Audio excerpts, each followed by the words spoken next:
সাইয়েদনা সুলাইমান বললেন, আল্লাহ, গোটা বিশ্বের সব প্রাণীকুল, পশুকুল, পক্ষীকুল, জিনকুল সবাইকে আমি একবেলা দুপুরের খাবার খাওয়াবো। আল্লাহ বললেন, নো সুলাইমান, এটা তোমার কাজ না, এটা আমার কাজ, তুমি পারবা না। পরে সুলাইমান আলাইহিস সালামের জোরাজুরির কারণে আল্লাহ বললেন, ওকে, ট্রাই করে দেখো পারো কিনা। সাইয়েদনা সুলাইমান আলাইহিস সালামের অনুসারী ছিল জিনেরা। জিনের বাদশারে বলল, জিনের বাদশা, সাগরের পাড়ে 40 কিলোমিটার জায়গার মধ্যে খাবারের আয়োজন করো। জিনের বাদশা বিশাল বিশাল ডেগ পাতিল নিয়ে সমস্ত জিনদেরকে নিয়ে রান্না বান্নার কাজ শুরু করল।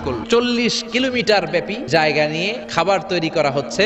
সব যখন রান্না শেষ, চলে এলো সেই মহেন্দ্রক্ষণ। ইন দ্য মিন টাইম সাগরের ভেতর থেকে এক বিশাল আকৃতির তিমি মাছ হা করে ডেকে বলল, সুলাইমান, খাবার দাও। উনি ঘোষণা দিলেন, যাও, এটারে খাবার দাও। তিমি মাছ বিশাল বড় হা করে বসে আছে সাগরে। জিনের বাদশা খাবার দিতে লাগলো। 1 কিলোমিটার শেষ, 5 কিলোমিটার শেষ, 10 কিলোমিটার শেষ, 40 কিলোমিটার শেষ।